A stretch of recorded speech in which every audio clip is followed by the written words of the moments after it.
Hello everyone, welcome to Operating Systems lecture. We were discussing our unit number 4, and in this continuation, today we will be going to study what do we understand by fragmentation. So let's first have a look on the timeline that what we are going to cover in this particular video lecture.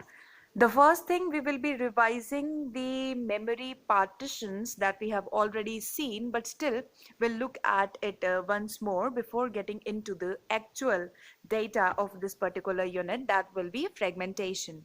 So fragmentation, again, that will be our second topic to be considered, and that is treated as a memory management issue. So we'll check what is fragmentation and how it is acting as an issue or a difficulty in memory management.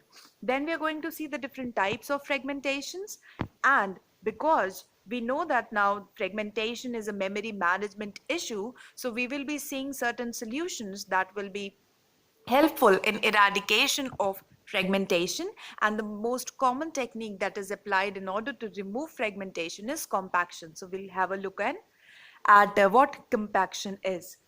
So, talking about memory partitions, we have already seen that the memory is divided into different partitions or sectors that we have studied in the contiguous memory allocation, which have two different types. First is the fixed partitioning, and other is the variable partitioning that we have already covered in our previous videos.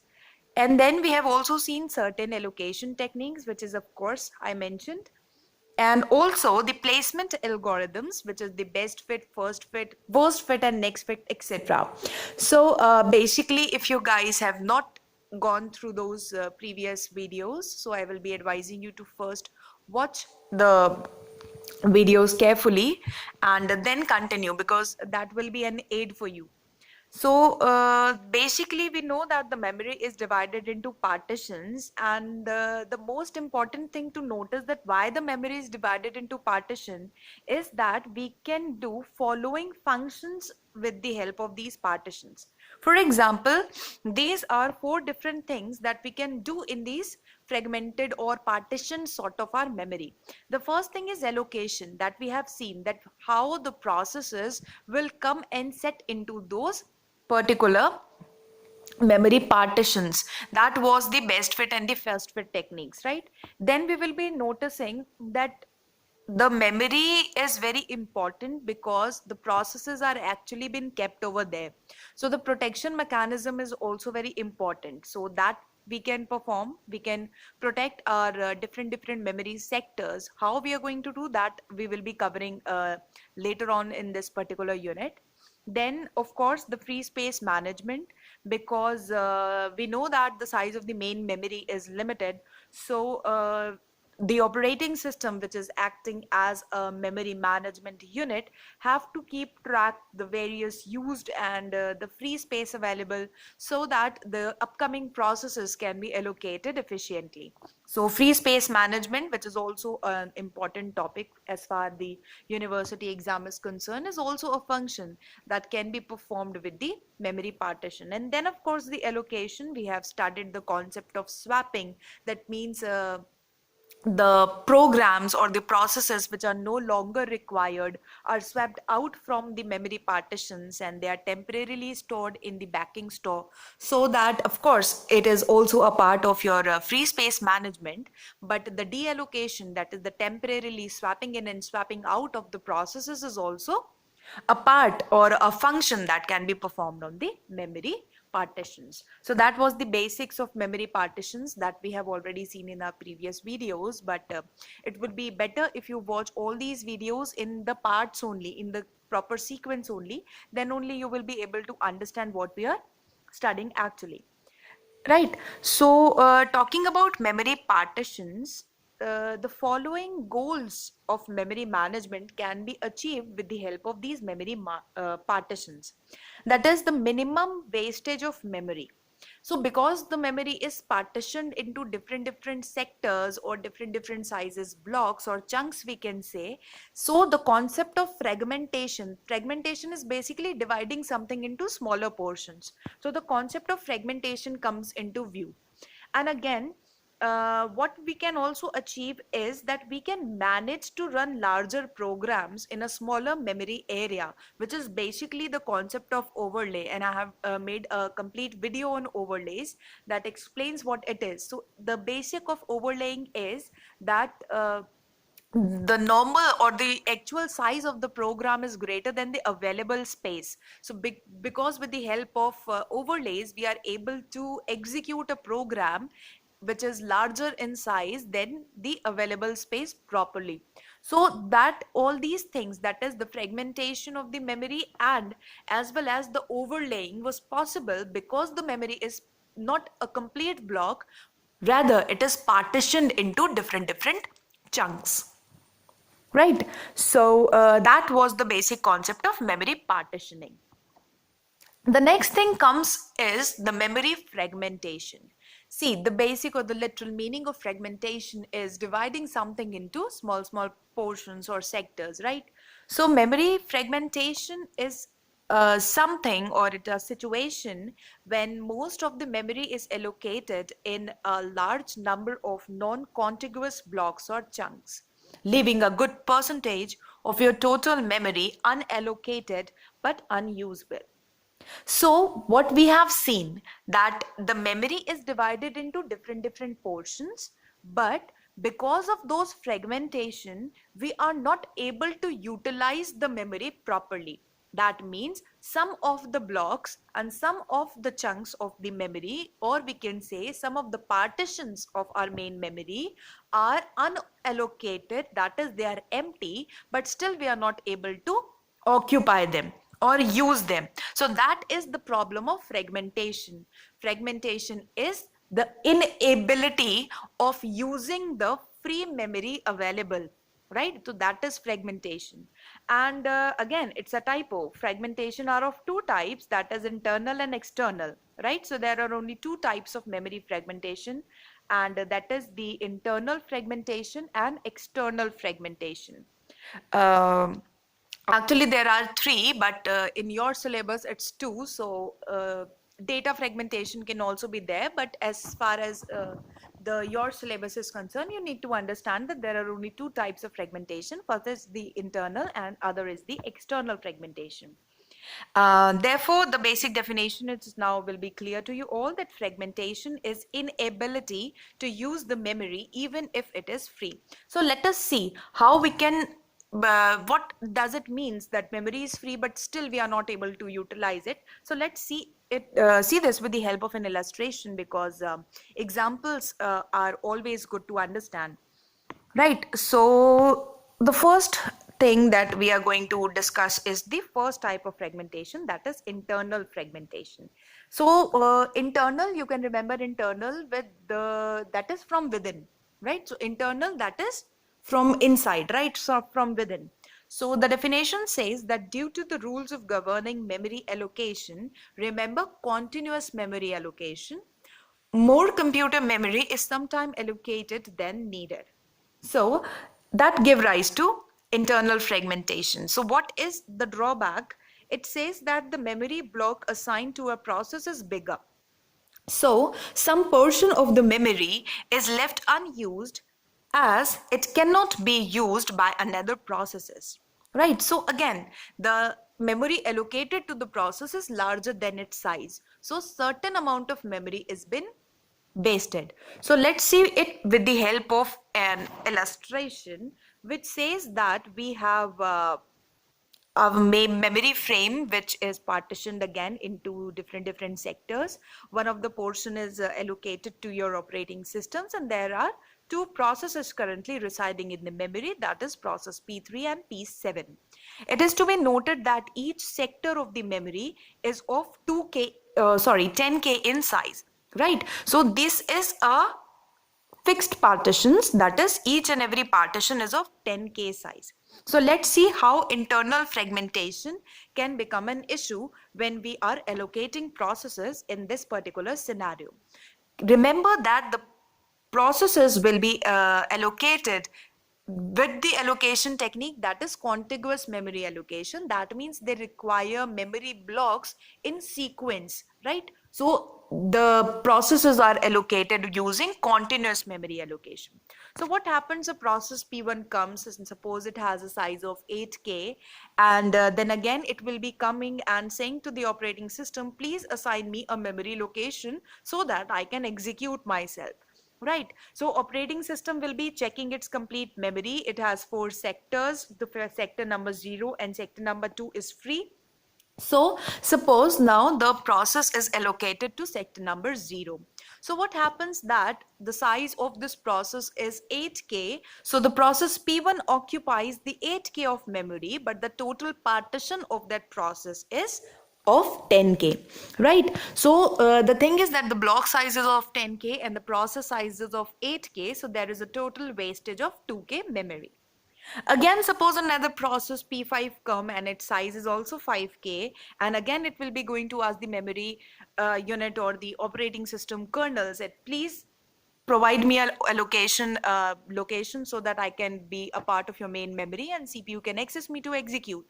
So again, operating system will going to check which of the sectors are free, and it will be allocated to sector number 2, which is the free space available.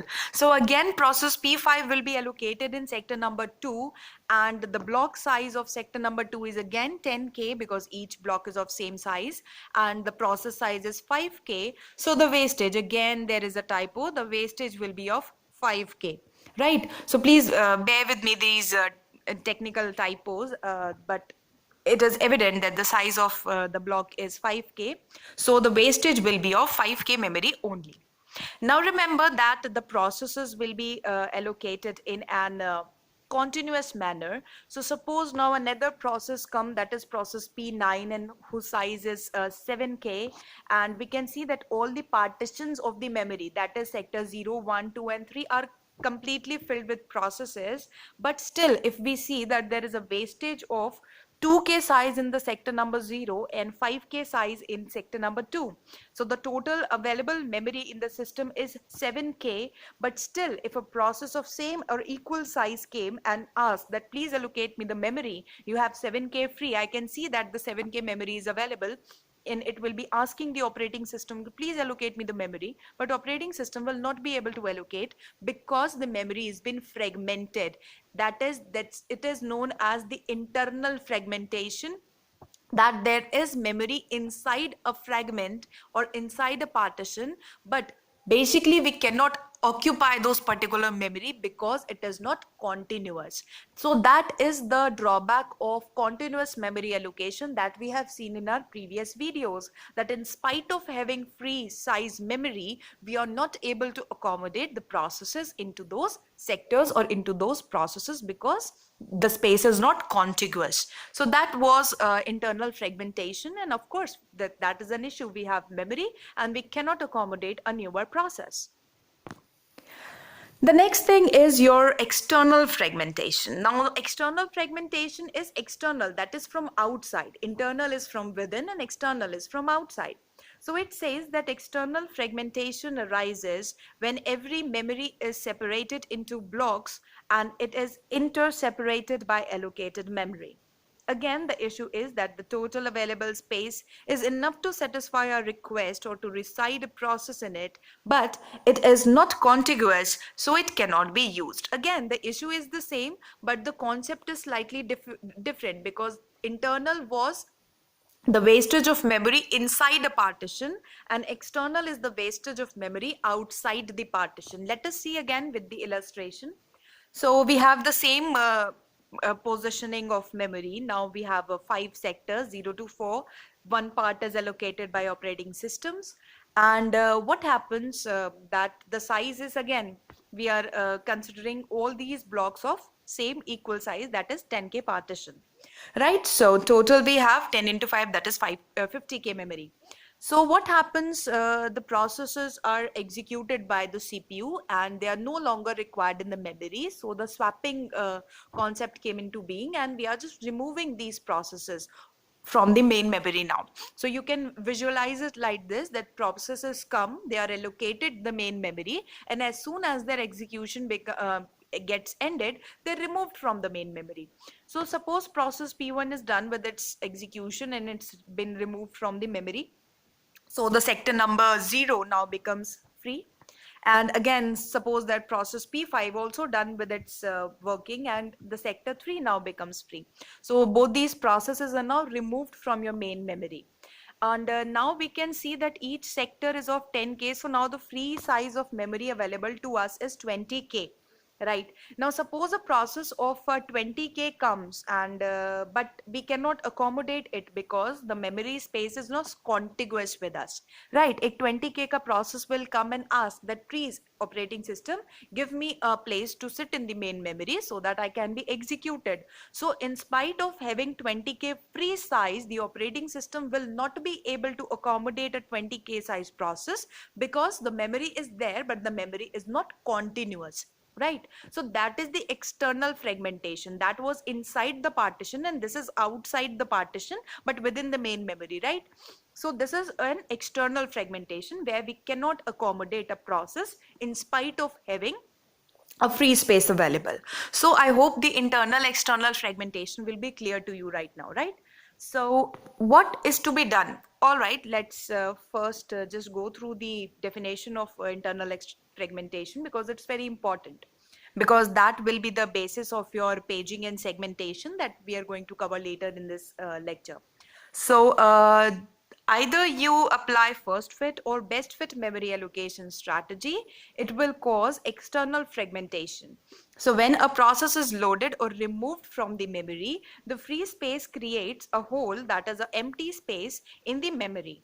And there are many such holes in the memory space, and this is known as external fragmentation, which is of course an wastage, and we have to remove it somehow so that we can utilize our memory in an efficient manner, because we know that the memory is a resource which is limited. Right. So let's see how we are going to have a solution for this internal and external fragmentation. So basically first we will be countering the external fragmentation. So these two techniques are there with which we can try to eradicate external fragmentation. The one is compaction, another is non-contiguous memory allocation. So in this video we will be concentrating on what compaction is. So compaction. Compaction, as the name suggests, is compacting something. That means it's reducing or compressing size of something, right? That is compaction. Compaction means reducing something. So it is a process in which the free space is collected in large memory chunks to make some space available for processes.